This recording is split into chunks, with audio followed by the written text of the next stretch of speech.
Do you remember that moment? The one where you decided it was all a lie? The lie they sold you? The one you bought with your time and your talent? The myth of the level playing field, the legend of just doing your best and waiting for the world to notice? The fable of the lottery ticket, of the viral moment, of the sudden unearned rise? The insidious whisper that says success is a matter of luck, a twist of fate, a roll of the cosmic dice? That it's a gift given to the few, the chosen, the lucky? It's a beautiful story, isn't it? A lullaby for the restless, a tranquilizer for the ambitious. It absolves you of all responsibility. It tells you that your failure isn't your fault, that your stagnation is just bad timing, and that your dreams are simply too big for a world that's rigged against you. And so you wait. You wait for the right opportunity to fall into your lap, for the stars to align, for someone to finally see your potential. You wait for the world to give you permission to be great. But what if the opposite is true? What if greatness isn't a matter of luck, but of choice? What if the universe isn't a vending machine, but a mirror? And what if the only permission you ever needed was your own? The truth is, the world is not waiting to give you anything. It's waiting for you to take it. Not with aggression or entitlement, but with a relentless, unyielding will to succeed. Not just the desire, not just the wish, but the burning, soul-etching will. This isn't a passive state of mind. It's a force of nature. It's the engine that drove Thomas Edison through 10,000 failed attempts to create the light bulb. He wasn't waiting for a spark of genius. He was willing one into existence. He saw the path not as a series of failures, but as 1,000 lessons in how not to succeed. That's the difference. The one who desires success sees a closed door and complains. The one who wills it finds a window, or builds a new door, or simply smashes through the wall. Think of Henry Ford. When he decided to build the V8 engine, his engineers told him it was impossible. They had the data, the blueprints, the collective wisdom of the automotive world. It couldn't be done, they said.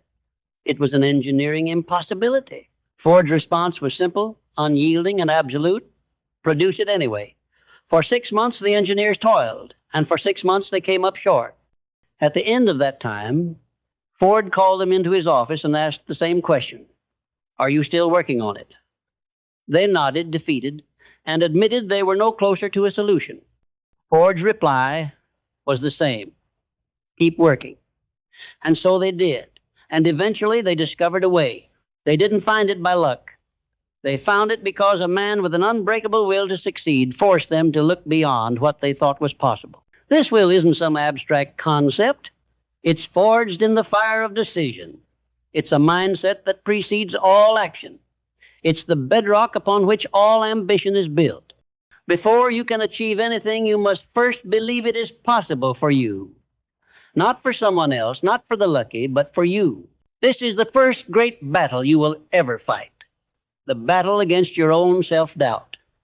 It's the whisper that tells you you're not smart enough, not talented enough, not disciplined enough. It's the voice of every person who ever told you to be realistic, to play it safe, to lower your expectations. And if you listen to that voice, you will spend your entire life as a passenger in a vehicle that was meant for you to drive. The will to succeed begins with an unshakable belief, not in some higher power, not in destiny, but in your own capacity to learn, to grow, and to overcome. It's the stubborn refusal to accept the limitations others have placed on you, and more importantly, the ones you have placed on yourself. Walt Disney was told he lacked imagination. Oprah Winfrey was fired from her first TV job for being unsuitable for television news.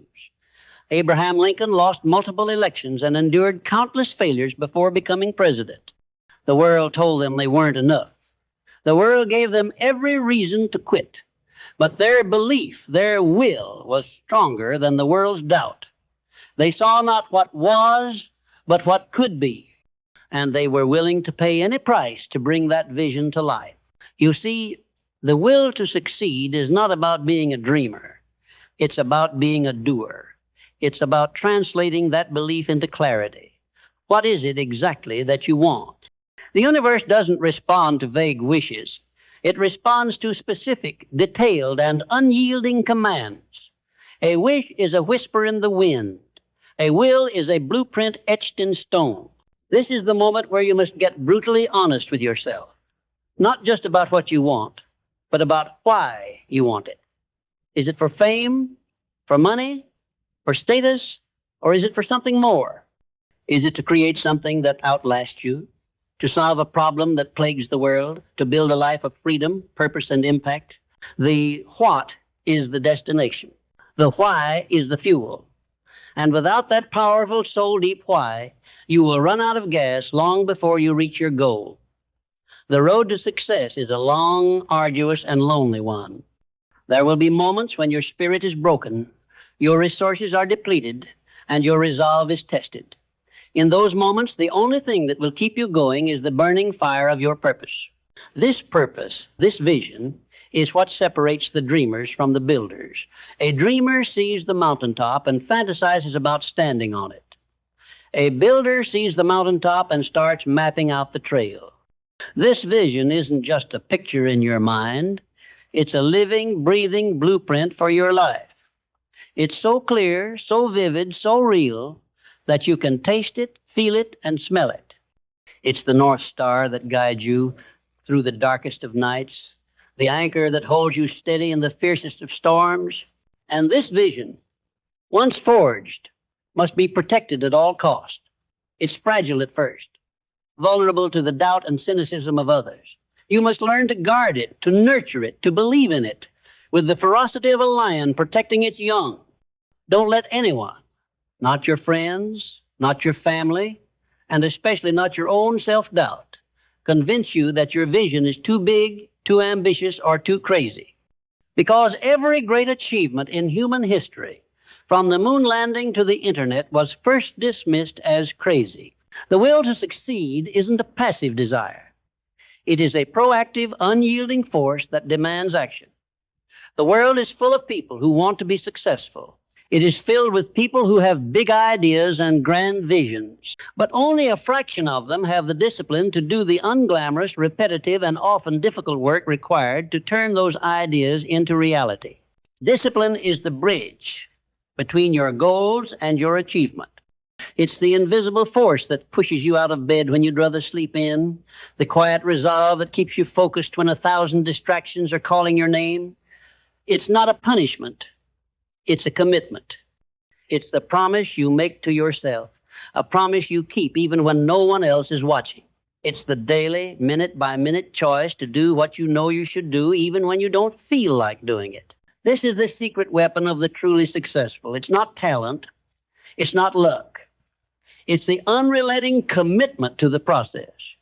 It's the daily practice, the consistent effort, the tireless repetition of small, seemingly insignificant acts that over time compound into a colossal force.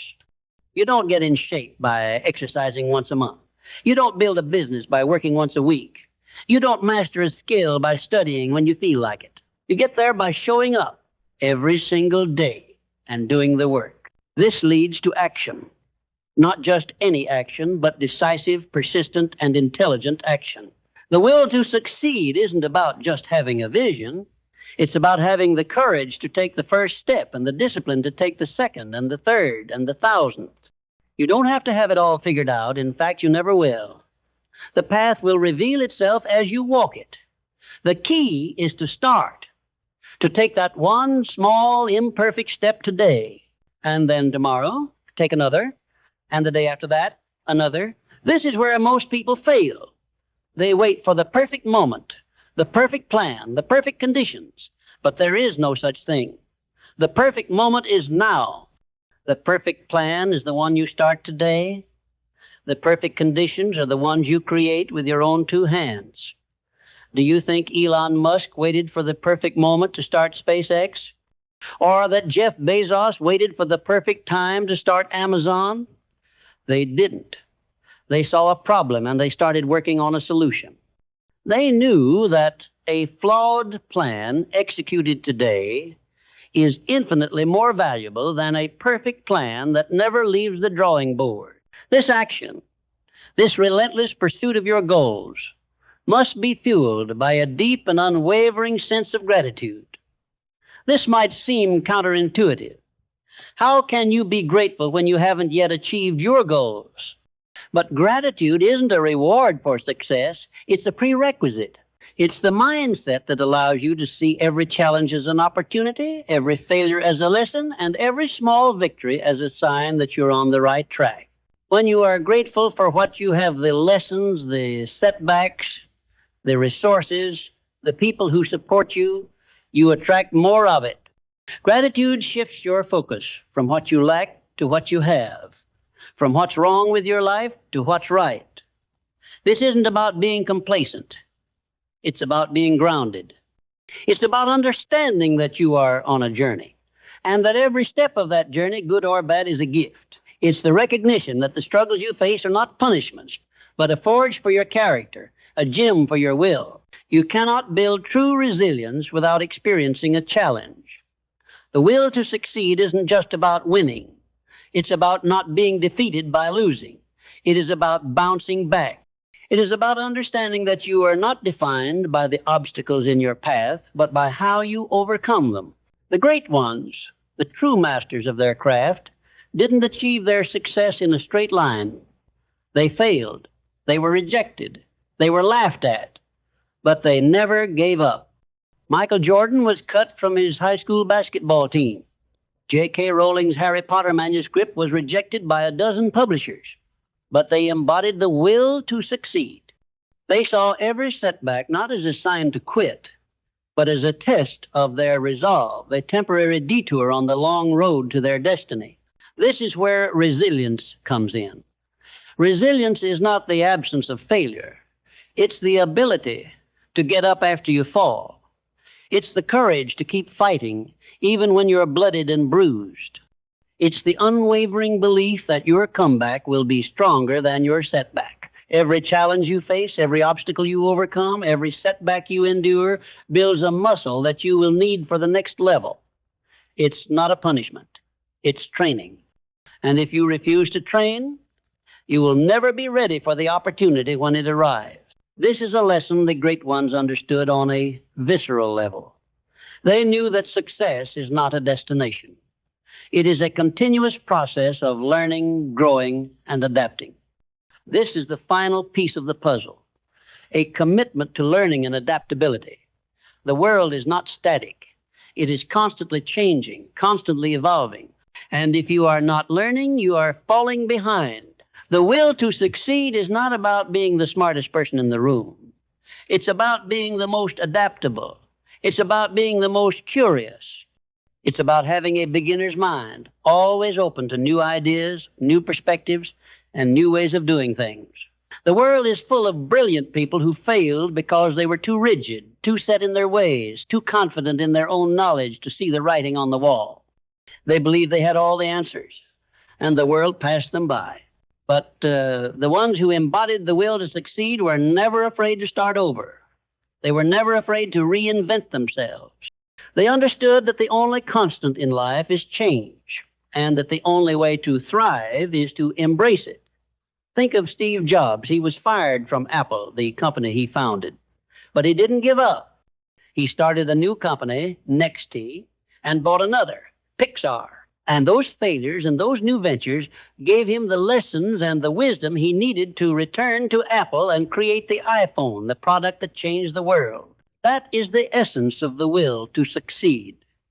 It's a continuous cyclical process of belief, clarity, purpose, discipline, action, and learning. It's a relentless, unyielding, and unbreakable commitment to the highest version of yourself. It's not just about what you achieve. It's about who you become in the process. So I ask you again, what are you waiting for? Are you still waiting for the world to give you permission to be great? Are you still waiting for the lottery ticket, the viral moment, the sudden unearned rise? Or are you ready to take it? Are you ready to forge your own path, to build your own legacy, to create a life not of luck, but of unwavering, relentless, and absolute will? The world is not waiting. It's watching. It's waiting to see if you have the courage to take the first step. It's waiting to see if you have the discipline to keep going when the going gets tough. It's waiting to see if you have the resilience to get back up after you fall. It's waiting to see if you have the will. And the only question left to answer is this: do you? And if you've been listening, truly listening, you know that the answer isn't a simple yes or no. It's a choice made not once, but every single day. Every morning when the alarm goes off, every evening when you're tempted to quit, every moment of self-doubt and every whisper of cynicism. The will to succeed isn't a feeling that washes over you. It's a muscle you build through repetition, a fire you stoke with intention. You see, the people you look up to, the Carnegies, the Lincolns, the Steve Jobs of the world, they weren't born with the will to succeed. It was forged in the furnace of their lives. It was hammered into shape by hardship, by failure, by the crushing weight of expectation and the biting sting of rejection. Andrew Carnegie, the steel magnate, didn't start at the top. He started as a bobbin boy in a textile mill, earning a little over $1 a week. But he was relentless. He saw opportunities where others saw dead ends. He didn't just work hard, he worked smart.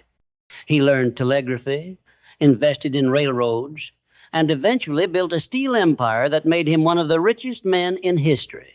His success wasn't a fluke. It was a testament to his unbreakable will. He didn't just want to be rich. He willed it into being by learning, by investing, by seeing the future before anyone else did. And what about Abraham Lincoln? He failed in business, suffered a nervous breakdown, and lost multiple elections before he became president. Every failure was a lesson, every setback a forge for his character. His will wasn't a simple desire to be president. It was a deeply held conviction that he was meant for something more, a relentless drive to serve his country, a purpose so powerful it pulled him through every defeat and every heartbreak. His will was a moral compass, not a selfish ambition. And that's the key. True will is connected to a larger purpose. It is the fusion of a selfish desire to win with an unselfish desire to create something of value. Think of it this way. Your will to succeed is the sum of your habits. It's the small daily actions that nobody sees. It's the hour you spend working on your side project after a long day at your job. It's the book you read instead of scrolling on your phone. It's the difficult conversation you have instead of avoiding it. These small acts, seemingly insignificant in isolation, are the building blocks of a life of purpose and achievement. They are the bricks you lay, one by one, to build the cathedral of your dreams. And this is where the modern mind struggles. We live in a world of instant gratification, where everything is just a click away. We want the results without the work, the victory without the struggle. But the laws of the universe are unchanging. You cannot cheat the process. You cannot skip the struggle. The struggle is the process. The struggle is what builds the will. This is the great paradox of success. The more you want something, the harder you must be willing to work for it, and the more you must be willing to fail along the way. Your willingness to fail is a direct measure of your will to succeed. When you are truly committed, when your will is unbreakable, failure is not an end. It's just a data point. It's a lesson. It's a stepping stone. This is the philosophy of relentless improvement. It's not about being perfect from day one. It's about being better today than you were yesterday. It's about a 1% improvement every single day. A 1% improvement doesn't sound like much, but compound that over a year and you are 37 times better than you were when you started. That's not luck. That's a miracle of discipline, a testament to the power of tiny daily acts of will. This philosophy is the engine that drove Walt Disney to create an animation empire. He was an innovator who never stopped learning, never stopped pushing the boundaries of what was possible. He created a new art form, a new industry, and a new way of telling stories. He did it not with a single stroke of genius, but with a relentless day-by-day commitment to his craft, to his vision, and to his team. And this is where we must talk about the power of mastermind alliances. Napoleon Hill spoke of them at length, and for good reason. No one achieves greatness alone. Every single titan of industry, every single world-changing innovator had a team, a mastermind, a group of people who supported them, challenged them, and held them accountable. Your will to succeed is amplified when it is shared with others who have a similar hunger, a similar vision. You cannot surround yourself with people who complain, who make excuses, and who tear down your dreams and expect to achieve anything of significance. You must surround yourself with people who challenge you, who inspire you, who hold you to a higher standard. They are the forge where your will is tested and strengthened. This isn't about just finding mentors. It's about building a brotherhood, a sisterhood, a collective of people who are as committed to your success as they are to their own. You are the average of the 5 people you spend the most time with. Choose wisely. Choose people who embody the will to succeed, and you will find that their will is contagious. Their discipline will become your discipline. Their ambition will become your ambition. But this isn't a passive process. You must actively seek out these people. You must add value to their lives. You must be as committed to their success as you want them to be to yours. This is not about what you can get. It's about what you can give. It's a collaborative effort, a shared vision, a collective will. And through all of this, the discipline, the habits, the relentless improvement, the mastermind alliances, you must always, always, always return to your why. Your purpose, it is the fuel that will keep you going when the tank is empty, the light that will guide you when the path is dark. The will to succeed is powerful, but it is empty without a purpose to drive it. Why are you doing this? Why are you willing to sacrifice? Why are you willing to endure the pain, the loneliness, the rejection? Your answer to that question is the source of your power. It's what separates the wishers from the doers, the dreamers from the builders. Your purpose is the soul of your will. Without it, your will is just a fire that will eventually burn itself out, but with a purpose. With a burning soul-deep why, your will becomes an eternal flame, a force of nature that cannot be extinguished. So I ask you one final time, are you ready? Are you ready to stop waiting for permission and start giving it to yourself? Are you ready to stop wishing and start willing? Are you ready to embody the will to succeed? The choice is yours, and the world is waiting to see what you choose. So, what's holding you back? Is it fear? Fear of failure? Fear of success? Fear of what other people might think? Fear is a lie, a ghost, a story you tell yourself to stay safe, small, and comfortable. But comfort is the silent killer of dreams. Comfort is the warm, soft grave where ambition goes to die. The will to succeed is the willingness to be uncomfortable, to lean into the discomfort, to embrace the chaos, and to find your strength in the storm. Think of it this way. The most beautiful pearl is created from an irritant, a grain of sand that gets into the oyster's shell. The oyster, in its defense, coats the irritant with layer after layer of a substance called nacre. And out of that irritation, that discomfort, a masterpiece is born. Your biggest challenges, your most painful setbacks, your deepest fears, these are the irritants. And your will, your relentless, unyielding will, is the nacre. You must learn to coat your challenges with courage, your failures with resilience, and your fears with action.